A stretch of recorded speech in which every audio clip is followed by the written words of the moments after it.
The taxi door slammed shut behind me, my cane trembling in my grip as I faced the two-story house I'd restored with Anthony over 30 years of love and labor.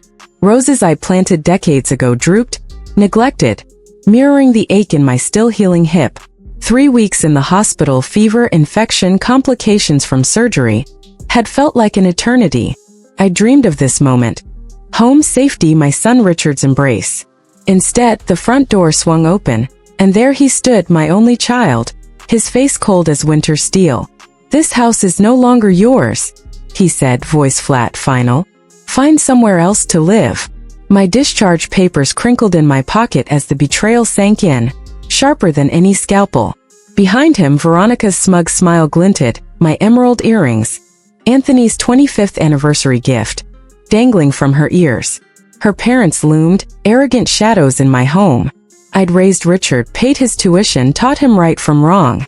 Now he was a stranger, stealing my life while I fought for mine in a hospital bed. If you've ever wondered how far a mother will go when pushed to her limit, keep reading. Justice is coming, and it's wearing my face. Tell me, what city are you reading this from? Story. The late afternoon sun bathed my classic Phoenix home in golden light, but the warmth couldn't touch the chill crawling up my spine. My suitcase sat heavy beside me, the taxi's engine fading down the street.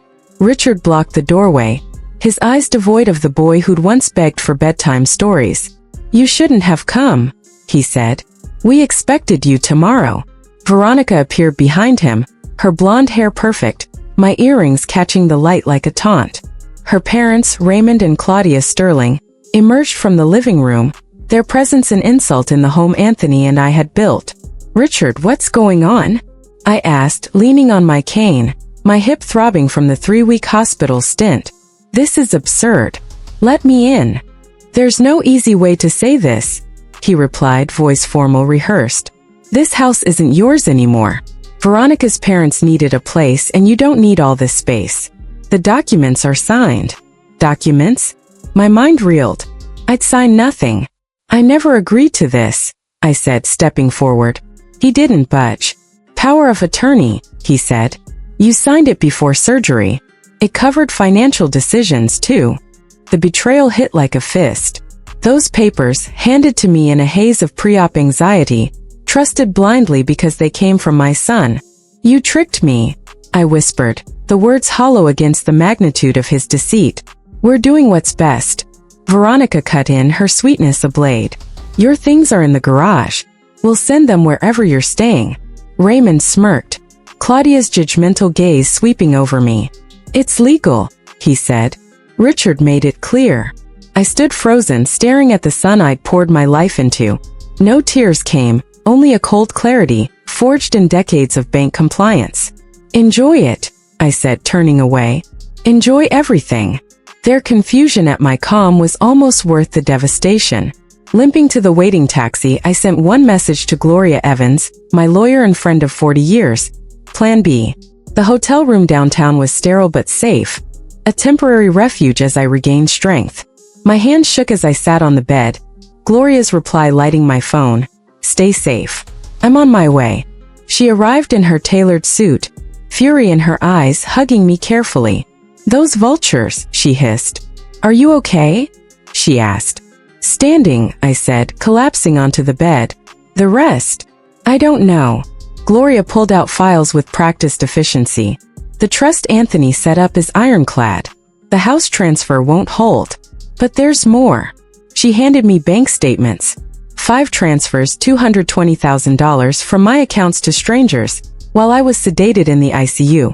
"They didn't just take my house," I whispered. "They've been draining me." "Worse," Gloria said. "The Sterling's Dallas business has complaints, predatory loans, fraud. Veronica's worked for shady mortgage firms. They're running a scam."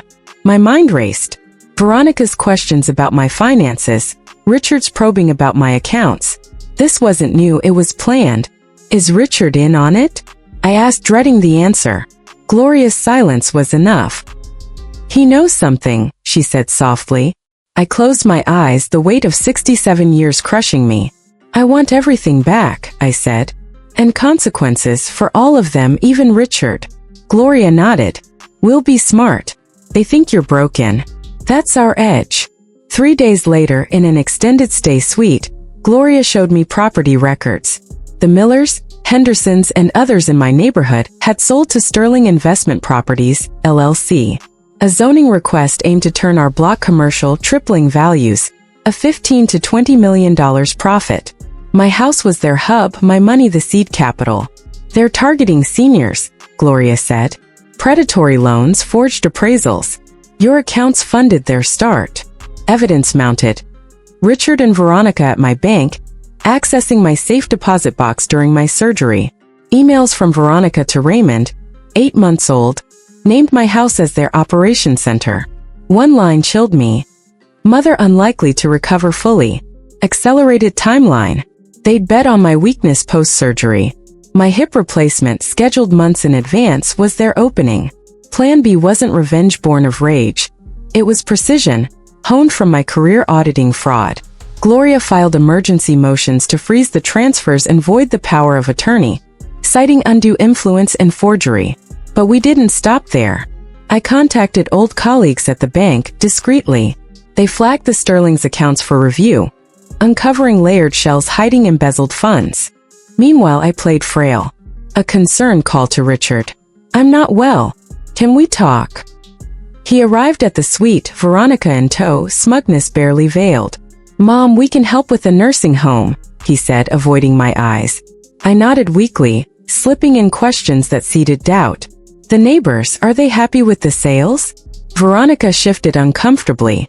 By evening, they left, unaware I'd recorded every word. Their admissions of streamlining my finances damning. Gloria's network pulled strings. FBI tips on interstate fraud, given the Dallas-Phoenix link. Agents raided Sterling Investment 2 weeks later. Raymond and Claudia were arrested for wire fraud and elder abuse. Veronica cracked under questioning, implicating Richard in the forgeries. He called me from jail, voice breaking. Mom, I didn't mean. You meant every signature, I said, hanging up. The house reverted to me within months. I sold the block to a community trust, blocking commercialization. My funds returned plus damages. Richard got probation, my one mercy for the boy he'd been. At 68, I stood on my porch, sun warm again. Betrayal had scarred, but survival sharpened. Plan B wasn't just recovery, it was rebirth. A week later, I stood outside my house, disguised in a pantsuit, projecting professionalism, not frailty. Veronica was at her salon, her parents across town, Richard at work. The side door, unlocked from my hospital rush, let me in. Voices from my study stopped me cold. Miller closings Friday, Raymond said. We'll control 40% of the block. Henderson, a partner asked. Done. Used Mrs. Hayes's credentials. Clean. My phone recorded as I pushed the door open. Raymond froze behind Anthony's desk. Isabella, he stammered. How did you? Through my door, I said. Using my credentials for fraud, Raymond? His partner bolted. Raymond's mask slipped to menace. No proof, he snarled, lunging for my phone. Pain shot through my hip as he grabbed my arm. FBI. Hands up. Agents stormed in, my panic button app triggered. Raymond was cuffed as I leaned against the doorframe, heart pounding but victorious. At the FBI office, Agent Callahan confirmed a freeze on my house. Search warrants were executing at the Sterling's properties. Richard and Veronica were still unaware. That night, from an unmarked van, I watched agents raid my home. Veronica's hysteria. You did this. Met my calm gaze. Richard's horror as he saw me with the FBI broke something in me. Mom, what's going on? He pleaded. Fraud, Callahan said. Your mother's evidence exposed it. Richard's denial crumbled as I recounted Raymond's confession. Veronica was led away, spitting venom. Richard's question, where do I go now? Echoed my own from weeks ago. I didn't answer. Poetic justice stung, but sadness won. 3 days later, in a stark interview room, Richard looked broken, unshaven, in wrinkled clothes. Veronica said it was temporary, he claimed. The power of attorney was her idea. I thought we were helping. You threw me out, I said. That's not help. He admitted bad investments, Raymond's loans, Veronica's blackmail. The house was a loyalty test, he whispered. I wanted to believe it was for you. His remorse felt real, but the wound was raw. Agent Rips interrupted with photos. Me in the ICU, medical records stolen, a life insurance policy naming Richard beneficiary. His horror convinced me he hadn't known. He pledged full cooperation. 2 weeks later, the nurse, Miranda Jenkins, confessed to prolonging my recovery for $25,000. Veronica orchestrated it. Raymond paid. Emails revealed a 2-year plan to isolate and institutionalize me. Richard's testimony sealed their fate. 20 years for Raymond, 18 for Veronica, 15 for Claudia. My neighborhood was saved, properties returned. I reclaimed my home, erasing the Sterling's traces. My roses bloomed again. Richard took a plea, 5 years, possibly 3. In his final visit, I gave him Anthony's letter. Forgiveness is a process, I said. You're still my son. What comes next depends on you. 6 months later, my home was restored, safer with new locks and cameras. The neighborhood thrived, united against scams.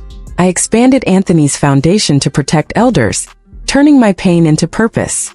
Richard's letter showed remorse. I'd visit soon, not to erase the past, but to build something new. On my porch, watching the sunset, I felt Anthony's wisdom, purpose in the scar.